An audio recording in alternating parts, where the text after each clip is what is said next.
저는 저 동영상을 보면서 참 도전이 되더라고요. 만약에 우리가 입장을 바꿔놓고 양재림 선수가 바로 우리 자신들이었다면은 과연 어떻게 반응을 했을까? 아마 모르긴 해도 포기해도 몇 번은 포기할 분들 많이 있을 겁니다. 양재림 선수의 처지, 비관하지 않고 또 넘어지면 다시 일어나서 도전하고자 하는 그의 모습이 얼마나 아름다운지 박수갈채를 보내주고 싶었고요. 또 한 가지는 그 연결의 그 아름다움이라든지 그 중요성 있잖아요. 양재림 선수와 가이드 러너인 고운소리와의 그 연결, 하나됨, 이걸 생각하면서 오늘 본문 말씀이 떠오르게 되더라고요. 예수님과 우리와의 관계가 양재림과 우리 고운소리와의 관계이면 어떨까 하는 그런 생각을 잠시 해보았습니다. 우리는 지금 가을이라고 하는 큰 주제를 가지고 매주 여러분들을 이 자리에서 만나 뵙고 있습니다. 가을 하게 되면 누가 뭐라고 해도 결실의 계절, 추수의 계절임에는 틀림이 없지 않겠습니까?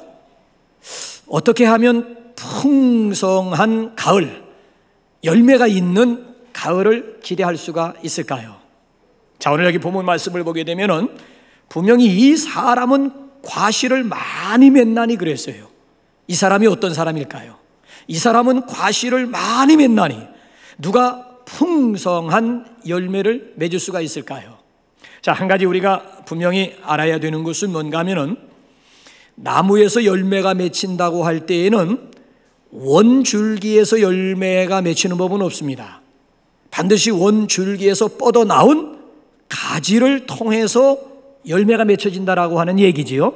그래서 5절 말씀을 보게 되면 원줄기는 예수님이고 가지는 우리라고 그랬어요. 가지인 우리가 열매를 맺기 위해서는 어떻게 해야 될까요? 오늘 본문 말씀에서 계속 강조되는 한 가지 포인트가 있다고요. 가지가 원줄기에 붙어 있어야 된다라고 하는 얘기지요. 그래서 우리 본문 말씀의 핵심인 4절 5절 한번 다시 한번 우리 확인 한번 해보실까요? 시작. 내 안에 거하라 나도 너희 안에 거하리라. 가지가 포도나무에 붙어 있지 아니하면 스스로 열매를 맺을 수 없음같이 너희도 내 안에 있지 아니하면 그러하리라. 나는 포도나무요 너희는 가지라. 그가 내 안에 내가 그 안에 거하면 사람이 열매를 많이 맺나니 나를 떠나서는 너희가 아무것도 할 수 없음이라. 가지가 원줄기에 연결되고 붙어 있어야만 열매를 맺을 수 있음같이 우리가 그리스도 안에 거할 때에 풍성한 열매를 맺을 수가 있다. 자, 그럼 이제 여기서 질문을 던져보는 것이지요. 가지가 원줄기에 붙어 있다라고 하는 뜻이 뭘까요? 우리가 그리스도 안에 거한다. 다시 말씀드리면 그리스도 안에 거주한다라고 하는 의미가 구체적으로 무엇일까요? 막연하게 우리가 그리스도 안에 있으면 열매 맺는 인생을 살 수가 있다. 너무 막연하고 너무 추상적이잖아요. 구체적으로 우리가 그리스도 안에 거하고 그리스도 안에 거주한다라고 하는 의미가 뭐냐 이거예요. 여기다가 초점을 맞추게 되면 본문 말씀을 묵상해 보게 되면 그 의미를 네 가지로 우리에게 설명해 주고 있지요. 첫 번째 의미는 전적인 신뢰입니다. 그래 우리가 착각을 해서는 아니 될 것이 뭔가 하면은 줄기가 가지에 붙어 있는 것이 아니고 가지가 줄기에 붙어 있는 것입니다. 자, 양재림 선수는 가이드 러너인 고운소리의 소리를 듣고 무조건 그 앞에 가는 가이드 러너를 믿고 신뢰를 하면서 따라가 주어야만 함께 시상대에 올라갈 수가 있는 겁니다. 100% 믿어야 되는 거예요. 전적으로 신뢰하지 않고는 두 선수가 원하는 목적을 이룰 수가 없다라고 하는 그 이치와 똑같은 얘기예요. 우리가 지금 주님을 믿고 따라간다고 하지만은 얼마만큼 우리가 주님을 신뢰하느냐 그 질문입니다.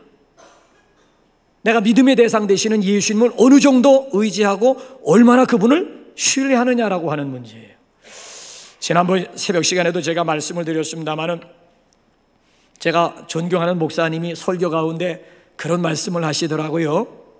지난 한 주간은 너무 행복했다는 거예요. 그 행복의 이유가 뭔가 하면 후배가 있는데 여러 사람들 모인 가운데 밑도 끝도 없이 그런 얘기를 하더라는 거예요. 저는 선배님이 오늘 과수원 서리하러 가자고 하면 두말 없이 따라가 가지고 망을 보아드릴 것입니다.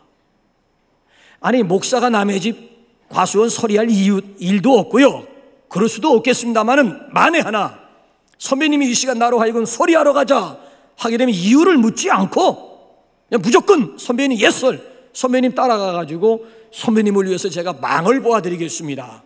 집에 돌아와서 가만히 생각을 해보니까 생각할수록 입가에 미소가 지어지면서 너무 가슴이 행복해지더라는 거예요. 이 얘기는 무슨 얘기인가 하면 선배를, 그 목사님을 전적으로 믿고 신뢰한다라고 하는 표현 아니겠습니까? 여러분 주변 가운데 이런 분들이 있어요? 내가 파츠로 메주를 쓴다고 해도 그대로 믿어줄 한 사람이 있느냐고요. 말 같지 않은 소리 하지 말라고. 콩으로 메주 쓰는 것이지 제정신 파츠로 파츠로 메주를 쓴다고 해도 그대로 그 말을 억셉트 해줄 수 있는, 믿어줄 수 있는 한 사람이 있느냐라고 하는 도전이에요. 만약에 내 주변에 그런 사람 한 사람이라도 있다면은 여러분은 정말 행복한 사람이고 여러분의 인생 결코 헛되지만은 않습니다. 여러분들은 주님을 어느 정도 신뢰를 하십니까? 저는 성경을 읽으면서 이런 차원으로 성경을 읽다 보니까 너무 도전받은 인물이 있어요.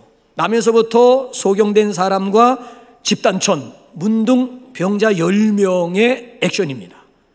아니, 태어나면서부터 세상을 구경한 일이 없어요.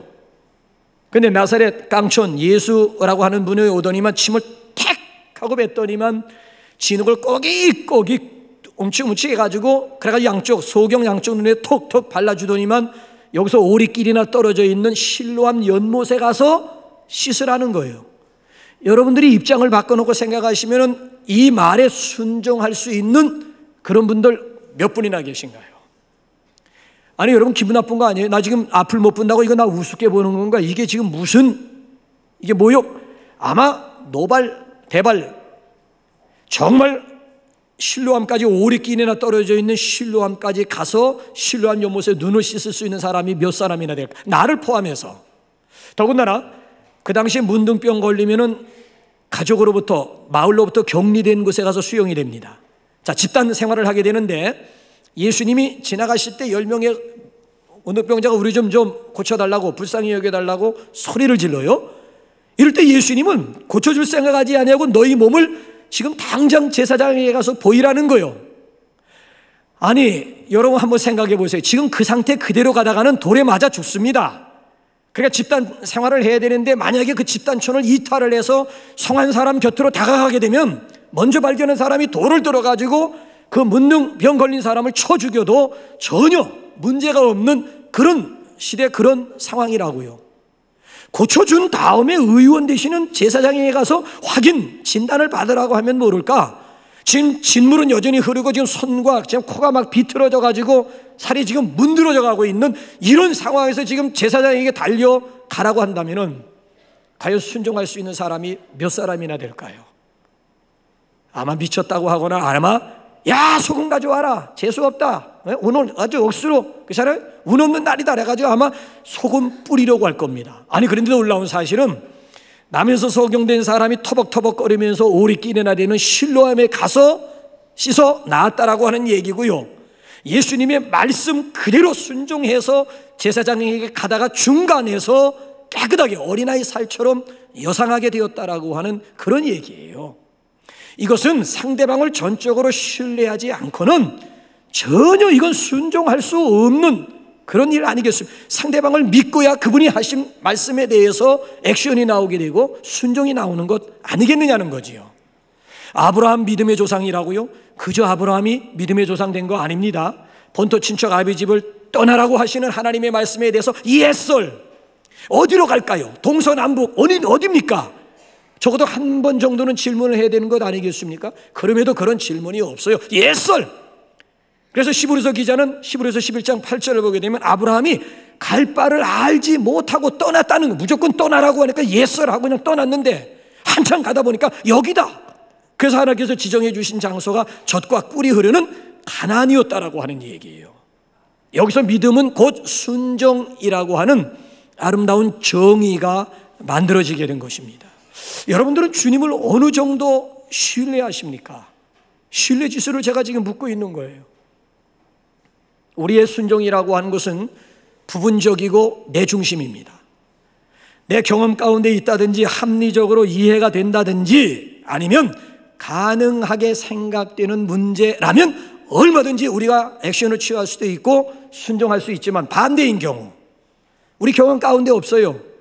합리적으로 이해가 안 되는 거예요. 아니 이건 impossible한, 이건 우리가 생각할 때 도저히 불가능하다고 여겨지는 것에 대해서는 좀처럼 움직이려고 하지 않는 것이 우리네 모습 아닙니까?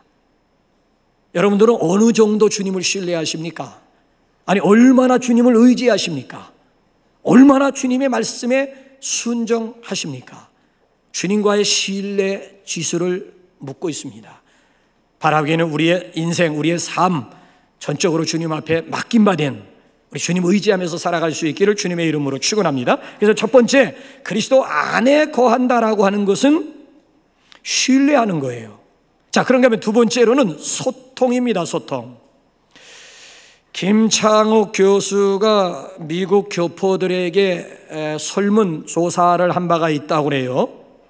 미국에 이민 가서 살고 있는 분들을 대상으로 해서 한국이 좋으냐 미국이 좋으냐 하고 물었더니만 60%가 한국이 좋다고 했답니다. 지금 몸은 미국에 와서 살고 있는데 이거는 지금 항상 고귀가 있는 거야. 살다 보니까 한국이 좋구나 60%라고 그래요. 40%만 그래도 역시 미국이 좋다, 역시 잘 왔다, 미국이 좋아, 미국이 천국이야, 40%가 응답을 했는데 그 40%로 긍정적으로 응답한 사람들의 공통점이 뭔 줄 아십니까? 영어를 잘한다는 거예요. 의사소통이 가능, 마음대로 어디든지 어디 가든지 간에 의사소통이 가능하다. 그 얘기를 듣고 보니까 60%의 사람들이 이해가 되는 거예요. 미국이라고 하는 나라는 의사소통이 안 되잖아요. 그러니까 자동차가 없이는 생활하기 불편한 나라예요. 너무 넓다 보니까 우리나라는 뭐 아무데 다 있어. 찜질방, 뭐 목욕탕, 뭐 극장, 뭐 식당. 우리는 동서남북 나가기만 하면 거기서 다 동서남북 돌아보면 모든 것이 다. 그러니까 광케이블이라고 하는 것이 한국에서만, 광속 내는 거 한국에서만 가능한 거. 땅덩어리가 넓은 미국에서는 이건 상상조차 할 수 없는 일이라고요. 근데 거기다가 제대로 의사소통이 안 된다. 어디 가서든지 간에 이게 서로 이게 말을 주고받고, 그렇잖아요? 알아듣고 내가 말을 할 수 있을 정도는 돼야 되는데 이게 의사소통이 안 된 사람들은 감옥이 따로 없는 거야. 감옥이, 창살 없는 감옥이 미국이라고 하는 나라야. 그러니까 자꾸 살면 살수록 점점 갇혀있는 느낌이 드니까 한국이 그루어질 수밖에 없는 거예요. 그런데 의사소통이 자유스러운 분들은 어느 곳에 갔든지 간에 야, 이런 것도 있네, 이런, 너무너무 좋은 거지요. 소통하면 행복한 것이고 불통하면 미안하지만 불행한 거라고요. 그래서 한의학에 보게 되면은 통하지 않으면 통이 온다라고 하는 말이 있어요. 물론 앞에 통과 뒤에 통은 다르겠습니다만은 우리 몸에 피가, 여러분, 소통, 이게 피가 통하지 않는다, 나중에 고통이 온다라고 하는, 소통이 되지 않으면 고통이 온다라고 하는 얘기가 있잖아요. 이게 여러분 오늘도 우리에게 있어서 얼마나 중요한 일인지 몰라요. 그래서 여러분 우리가 화면에서 보았습니다마는 양재림 선수가 아무리 스키를 잘 탄다 할지라도요, 앞에 있는 가이드 러너가 없이는 아무런 의미가 없는 그런 경기예요. 그래서 평상시에 여러분 운동하는 거 보셨습니다마는, 그렇잖아요? 포즈, 운동하는 포즈도 똑같고 액션도 똑같을 뿐만 아니라 심지어 밤에 잠을 잘 때에도, 그렇잖아요? 똑같이 같은 방향으로 눕는다는 거예요. 이게 무의식적으로 움직이는 거예요. 밤에 잘 때도 심지어 돌아 눕는 것조차도 같은 방향으로 움직여진다. 둘인 것 같지만은 둘이 아니라 하나라니까요, 하나. 그러니까 연결의 파트너, 이게 소통이라고 하는 거예요. 내가 그 안에, 그가 내 안에, 이게 뭔가 하면 연결되어 있다라고, 이게 소통을 이야기하고 있는 거예요, 소통. 오늘 우리 시대의 화두나 키워드는 소통입니다, 소통. 그렇지 않습니까? 문제는 불통이기 때문에 우리 사회가 지금 진통을 겪으면서 시끄러운 거 아니겠습니까? 문제는 불통이기 때문에 말도 많고 탈이 많은 것 아니겠습니까? 아니, 정치가와 국민 사이에, 스승과 제자 사이에 부모와 자식 사이에, 남편과 아내 사이에, 아니 계층 간에, 노사 간에, 아니면 지역 간에, 아니면 젊은 세대와 기성세대, 세대 간의 교통만, 아니면 소통만 이루어진다면 문제될 것이 뭐가 있습니까? 오늘 우리 사회는 지금 불통이기 때문에, 그래서 지금 시끄러운 것, 왜 일방통행이기 때문에 좀 쌍방통행을 좀 해달라고 요구함에도 불구하고 계속, 그렇잖아요? 못 먹어도 무슨 코 하는 식으로 계속해서 일방통행을 하기 때문에, 그래서 지금 진통을 겪고 있는 것 아니겠느냐라고 하는, 소통만 이루어지게 되면 문제될 것이 뭐가 있겠느냐라고 하는 얘기지요. 나를 떠나서는 너희가 아무것도 할 수 없다라고 하는 얘기는 가지와 줄기 간의 연결이요 소통을 얘기하고 있는 것입니다. 그러니까 정말 우리가 가지된 우리가 원줄기에 붙어 있기만 하면, 그래서 원줄기로부터 우리가 진액을 공급받을 수만 있으면은 얼마든지 열매 맺는 삶이 가능하다라고 하는 거예요. 여러분들은 그리스도와 더불어 어떻게 소통하고 계십니까? 여러분들은 그리스도와 더불어 어떻게 교통하고, 그게 궁금한, 그게 알고 싶은 거예요. 이 문제를 여러분들이 이번 주 셀 모임에는 나는 이런 식으로 그리스도와 소통하고, 나는 이런 식으로 그리스도와 교통하고 있다라, 여러분들의 경험을 가지고 셀마당으로 나가셔서 이야기 마당 속에서 여러분들의 이야기를 펼쳐놓으시면 된다라고 하는 얘기. 한번 점검해 보라고요. 나는 과연 줄기 대신 예수 그리스도와 나는 어떤 연결이 되어져 있고, 어떻게 내가 지금 소통하고 있는지, 주님과 나와의 친밀감 지수를 이야기하라고 한다면 어느 정도 나는 친밀감을 누리고 있는지 우리 스스로를 한번 좀 점검해보는 좀 그런 가을, 그런 시간이 좀 되자라고 하는 얘기고요. 그 다음에 세 번째 의미는 가지치기입니다. 우리가 그리스도 안에 거한다라고 하는 의미는 가지치기야, 가지치기. 자, 한번 2절, 우리 하반절 한번 화면 한번 보실까요? 시작. 무릇 열매를 맺는 가지는 더 열매를 맺게 하려 하여 가지를 깨끗하게 하시느니라.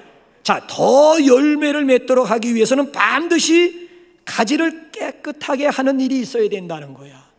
깨끗하게 한다라고 하는 것을 영어 성경을 보시면 프룬으로 번역을 했어요. 프룬이라고 하는 뜻은 가지치기, 영어 사전을 보게 되면 가지치기로 되어져 있어요. 전지작업으로 되어져 있는 거야. 그러니까 다른 나무는 몰라도 유실수 같은 경우에는 1년에 한 차례씩은 반드시 가지치기를, 이 전지작업을 해줘야 됩니다. 우리 같은 문외한이 볼 때는 아니 그 아까운 가지를 왜 자르느냐고, 그냥 내버려 두면 더 많은 열매를 맺을 텐데 아니 그걸 왜 성한 가지를 왜 자르십니까? 모르는 소리. 그거 그대로 내버려 두면 아무짝에도 쓸모없는, 입에 들어올 수 없는 무용한 나무가 되어져 버리는 거예요. 가지치기를 해야 실한 열매를 많이 맺을 수가 있다라고 하는 것 아니겠습니까? 이걸 다른 말로 번역을 하게 되면 집중의 원리라고 하는 것입니다. 여러분, 집중력이라고 하는 게 뭐예요? 우리가 어떤 일을 할 때 다른 일들은 줄인다는 거예요. 집중력이라고 하는 게 다른 게 아니라고. 어떤 일을 할 때 다른 일들은, 나머지 다른 일들은 다 줄여야지 이 일에 집중할 수가 있는 거예요. 줄이는 거예요. 가지치는 거예요. 그러니까 이 가지치기라고 하는 것을 전문적인 용어를 빌린다면 집중의 원리라고 하는 거예요. 어떤 심리학자가 그런 이야기를 했습니다. 지랄 총량의 법칙을 얘기합니다. 여러분들 조금 좀 양해를 하시고 드시기 바랍니다. 제 표현이 좀 거시기 하더라도 여러분들 조금 좀 이해를, 목사님이 어떻게 강단상에서 저런 얘기, 그러지 마시고, 저는 지금 심리학자 말을 지금 인용하는 거니까 양해를 좀 해달라고 부탁을 드리는 거예요. 지랄 총량의 법칙이 있다라고 하는 얘기예요. 여기서 지랄을 하게 되면은 다른 곳에 가서 지랄하는 양이 줄어든다는 그 원칙, 그 법칙이에요. 그러니까 어렸을 때 막 지랄을 하면 늙어서 지랄이 감소된다라고 하는 법칙이에요. 근데 젊었을 때 20, 30대 때 이렇게 막 지랄하지 않으면 늙어서 막 지랄이 나온다는 거예요. 그러니까 이게 아니, 그게 지랄 총량의 법칙이라고 하는 게 이게 심리학자들이 얘기하는 거예요. 이게 전문적인 용어라고요.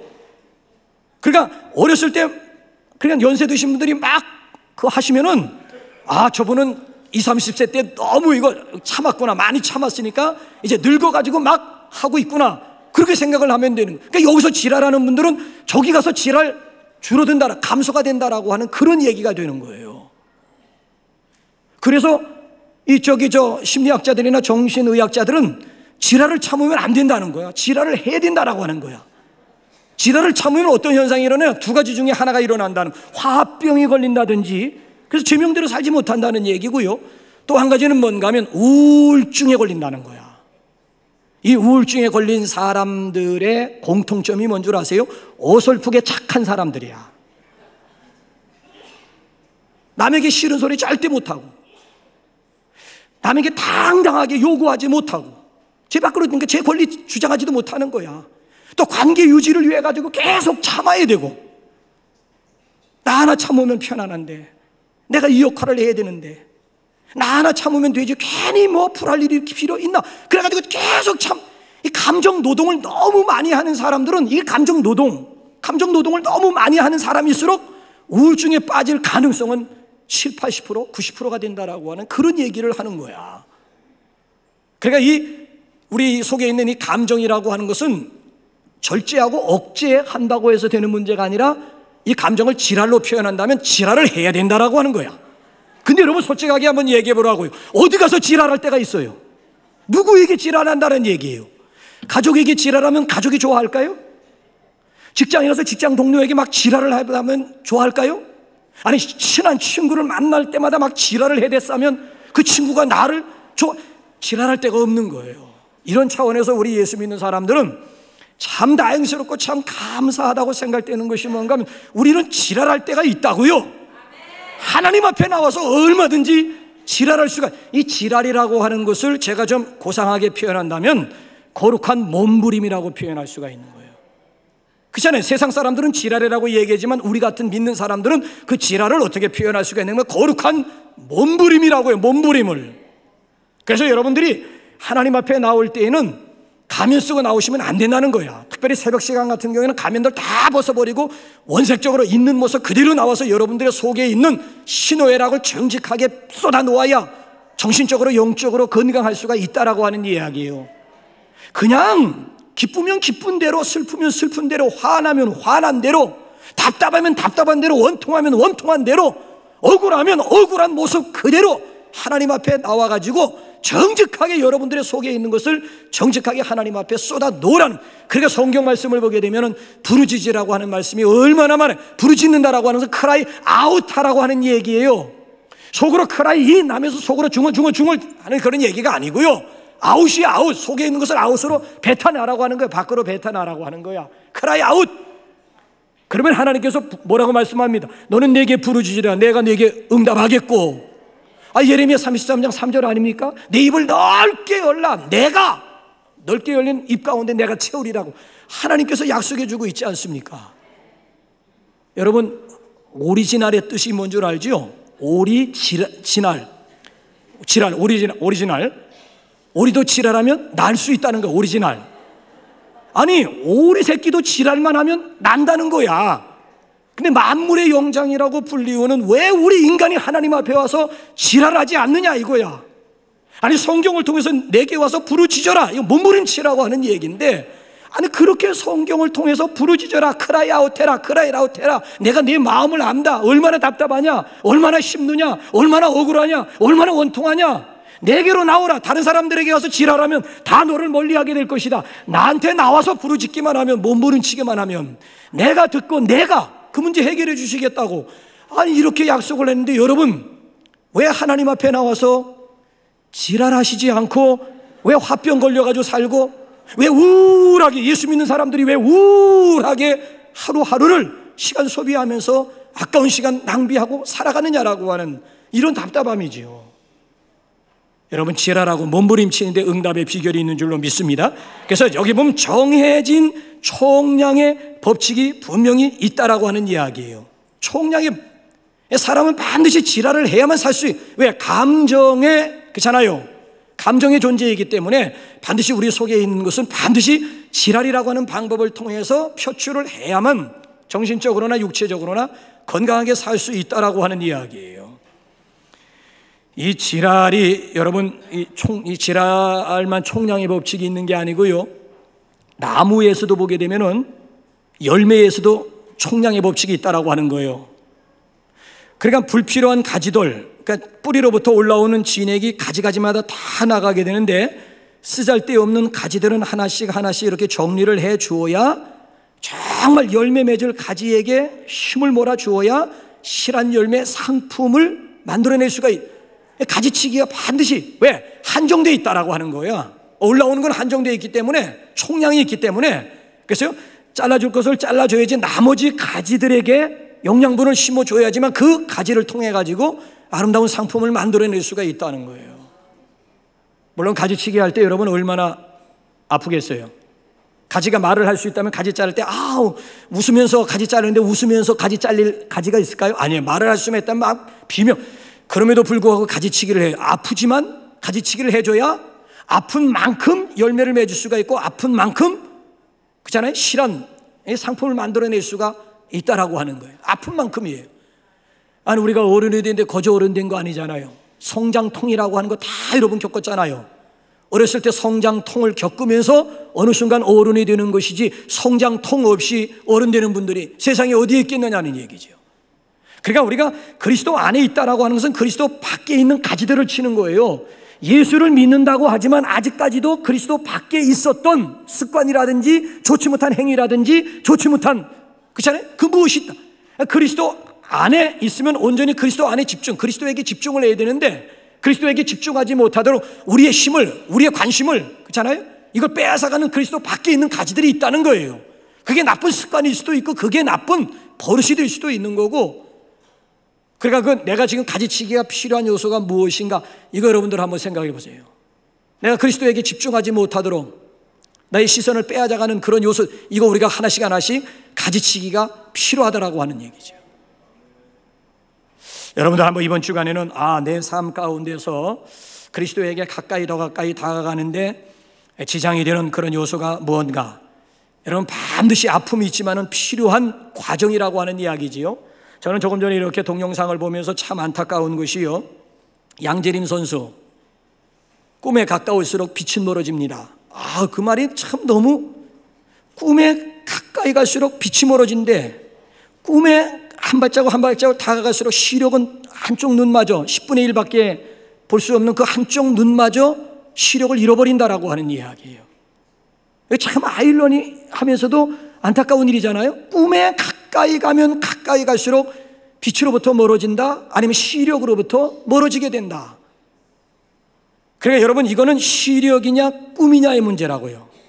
내가 그나마 그 시력을 보존할 것이냐, 아니면 꿈을 위해서 얼마든지 그만한 대가를 내가 치를 것이냐라고 하는 아주 중대한 결단이라고요. 눈 위에서 계속, 아무리 여러분 글쎄요, 안경을 썼다고 하지만 그게 자외선 100% 차단이 됩니까? 계속 눈에서 살다 보게 되면 나머지 한쪽 눈마저, 그나마 남분들보다 10분의 1밖에 안 보이는 가물가물한 그거마저 잊어버리게 된다. 그럼 어떻게 하겠어요? 시력을 보존하겠습니까? 아니면 여러분 꿈을 향해서, 그럼에도 불구하고 꿈을 향해서 달리겠습니까? 반드시 여러분 결실을 위해서는 반드시 그만한 대가를, 그렇잖아요, 대가를 지불해야 된, 누이 좋고 매부 좋고라고 하는 것이 통하지가 않는 것 같아요. 씨 뿌림이 없이는 거둠도 없고, 땀 흘림이 없이는 추수도 없고, 고난이 없으면 영광도 없고, 십자가가 없으면 부활도 없다라고, 노 크로스, 노 크라운이라고 하는 말이 여기 아마 그대로 적용이 되는 것 같아요. 우리가 가지를 치려고 하다 보게 되면 아파요. 그럼에도 불구하고 가지를 쳐야 되는 이유는 그래야지 실한 열매, 농부가 기뻐하는 아름다운 열매를 주렁주렁 맺을 수 있기 때문에 그렇다라고 하는 거예요. 그래서 이번 주간에는 우리가 그리스도 앞으로 가까이 더 가까이 나아가는데 방해가 되거나 장애가 되는 잔가지들이 무엇인지, 여러분들 그거 한번 곰곰이 한번 생각해 보시면서 그 문제 가지고 한번 이번 주에 한번 셀 모임에 한번 도전해 보시기를 바라고. 자, 마지막에 그리스도 안에 거주한다라고 하는 말의 뜻은 말씀 안에 사는 것입니다. 자, 7절과 10절 우리 한번 다 같이 한번 읽어보실까요? 7절과 10절 시작. 너희가 내 안에 거하고 내 말이 너희 안에 거하면 무엇이든지 원하는 대로 구하라. 그리하면 이루리라. 10절. 내가 아버지의 계명을 지켜 그의 사랑 안에 거하는 것 같이 너희도 내 계명을 지키면 내 사랑 안에 거하리라. 자, 7절 보게 되면 내 말을 강조해요. 자, 저기 10절 말씀을 보게 되면 내 계명을 강조해요. 내 계명 안에, 내 말 안에 거하는 것이 그리스도 안에 거하는 것임을 여기 분명하게 말씀해 주고 있지 않습니까? 여러분들은 하나님의 말씀이 우리 안에 거주한다라고 하는 것이 얼마나 중요함을 실감하십니까? 하나님의 말씀이 내 안에 거한다는 것은 거주한다는 거예요. 하나님의 말씀이 내 안에 거주한다는 것이 얼마나 중요한지 얼마나 실감하고 계시느냐라고 하는 도전이에요. 시각장애인 목사님이 십자가 선교회를 이렇게 만드셨어요. 전 세계적으로 마약 환자라든지 각종 중독자들이 모여들어요. 그래가지고 십자가 선교회를 통해 가지고 말씀 훈련을 받는 거야. 근데 놀라운 역사들이 많이 일어나는데, 이 마약 환자들이 십자가 선교회에 와가지고 하나님의 말씀 훈련을 받을 때에는 마약으로부터 완전히 자유함을 얻는 거예요. 그런데 말씀 훈련을 조금 게을리한다든지, 그리고 세상 생각이 내 마음에 오래 머무를수록 자기도 모르게 마약 충동이 다시 일어나가지고 자기도 모르게 마약에 다시 손이 뻗치게 되더라고 하는 분명한 사실이에요. 내 안에 하나님의 말씀이 오래 머무느냐, 아니면 세상 생각이 내 안에 오래 머무느냐에 따라서 결과는 달라지더라고 하는 얘기예요. 여러분, 악령에게 심하게 시달리는 사람들에게요, 하나님의 말씀을 갖다 주고 한번 읽어보라고 하세요. 국어 선생, 국어는 달달달달 막 외우다시피 우리말 너무 잘하는 사람임에도 불구하고 악령에게 심하게 시달리는 사람에게 성경 갖다 주고 읽어보라고 하면 절대 못 읽습니다. 요한복음 3장 10, 하나님이 세상을 이처럼 사랑하사 독생자를 주셨으니, 그거 한번 읽어보세요. 복음에 그렇잖아요. 소리를 갖다 이렇게 딱 주게 되면 하하하하하 그러다가 그냥 중간에서 포기해버리고 말아요. 자, 똑같은 자리에서 그런 사람을 향해서 예수 그리스도의 이름으로 명하노니 악령은 물러가라, 악령은 떠나갈지어다, 그냥 그 사람을 향해서 사역을 하는 거야. 악령아, 내가 예수의 이름으로 명하노니 악령은 떠나갈지어다, 물러가라 명령을 한 다음, 그 다음에 또 동일하게 요한복음 3장 16절 복음 중에 복음의 말씀을 한번 다시 읽어보라고 하세요. 놀라운 현상이 뭔가 하면 쥐뜯어 먹기식으로 하나님이 세상을 이 사람이 평상시 말을 유창하게 잘하는 사람이야. 한글을 몰라서 지금 읽지 못하는 게 아니라니까. 이게 파워 지금 인카운터하고 있는 시간이라고요. 근데 맨 처음에 쥐뜯어 먹는 식으로 요한복음 3장 16절을 시간이 걸려가지고 쥐뜯어 먹는 식으로 성경을 읽었습니다마는, 그 말씀이 그 사람 속에 거주하게 되면 나중에 어떤 현상이 일어나게 되는가 하면 악령에 사로잡힘, 악령의 영향력으로부터 자유함을 얻게 되는, 이거 참 놀라운 일이 아닐 수가 없는 거예요. 철저하게 영적인 세계는 파워 인카운터라고 하는 것은 악령에 시달리는 사람들을 놓고 보면 더 실감할 수가 있더라고 하는 얘기예요. 옛날에는 청성교도소에서 교도관으로 근무를 했습니다만, 지금은 소망교도소 혹시 얘기 들어보셨습니까? 사설 소망교도소가 있어요. 기독교인들이 만든 교도소가 있다고요. 거기에 부소장으로 취임을 한 박효진 장로 있어요. 박효진 장로 여러분 간증 안 들어보신 분들 거의 없을 거예요. 최신에 이분이 무슨 간증을 했는가 하면은, 아버지 어머니와 형과 형수와 그의 자녀들을 다 죽여버려 가지고 생매장시킨 이호상이라고 하는 살인마 사형수가 있어요. 아니, 어떻게 자기 어머니 아버지와 자기 형과 형수와 그의 자녀들까지 다 죽여가지고 어떻게 매장을 할 수가 있었을까? 근데 그분을 보게 되면 너무 키도 작고 손도 작고 너무 선하게 생긴 분이야. 그런 사람 우리가 생각할 때는 저건 뿌리 한 몇 개다, 아니에요.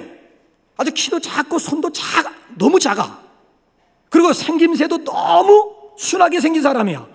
저 사람이 어떻게 자기 부모를, 어떻게 자기 형님과 형수를, 어떻게 그의 자녀들을 어떻게 조선 가지고 어떻게 죽여가지고 어떻게 매장을 시킬 수가 있었을까 정도야.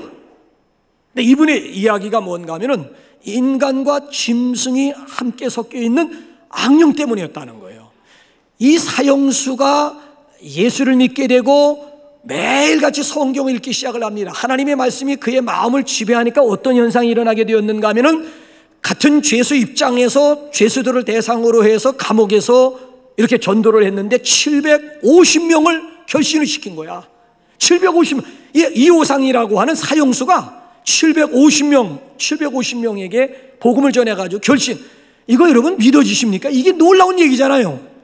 아니, 어떻게 한 사람이, 자유한 사람들도 죽을 때까지 한 사람도 전도 못하고 결신도 못 시키는 이런 마당에 어떻게 사형수가 어떻게 죄수들을 대상으로 해가지고 750명을 결신시킬 수가 있었을까? 하나님의 말씀이 이호상 안에 거주하니까 말씀의 능력 가운데 이런 현상이 가능하다라고 하는 얘기예요. 그러니까 우리가 그리스도 안에 거한다라고 하는 것은 곧 하나님의 말씀 안에 거주한다라고 하는 얘기라고요. 하나님의 말씀 안에 거주하면 하나님의 말씀의 주인공 되신 예수 그리스도 안에 거주하는 것입니다. 그래서 말씀 충만은 곧 예수 충만이고 예수 충만은 곧 성령 충만인 줄로 믿으시기 바랍니다. 그러니까 하나님의 말씀이 그렇잖아요. 내 마음속에 있느냐 없느냐 그에 따라서 예수 생명이 나를 통해서 그렇잖아요. 성령 가운데 흘러나갈 수가, 하나님의 말씀을 통해서 예수 생명의 수액이 내 안에 흘러 들어오기만 하면 인생이라고 하는 나무 가운데서, 인생이라고 하는 삶 가운데서 얼마든지 결실과 열매가 가능하다라고 하는 그런 논리, 그런 이치예요. 여러분들 오늘도 여러분 스스로가 얼마만큼 하나님의 말씀 안에 거주하고 계십니까? 너희가 내 안에 거하고 내 말이 너희 안에 거하면, 말씀으로 예수 안에 거주하니까 이게 얼마나 놀라운 능력이 나타나게 되고 있습니까? 그래서 그리스도 안에 거한다라고 하는 것은 말씀 안에 거하는 거예요. 우리 이번 한 주간 동안도 우리 말씀 안에 거해서 우리 예수 생명의 수액이 우리 안에 흘러들어옴으로 말미암아 결실하는 그런 삶을 살 수 있기를 주님의 이름으로 축원합니다. 우리 시간 우리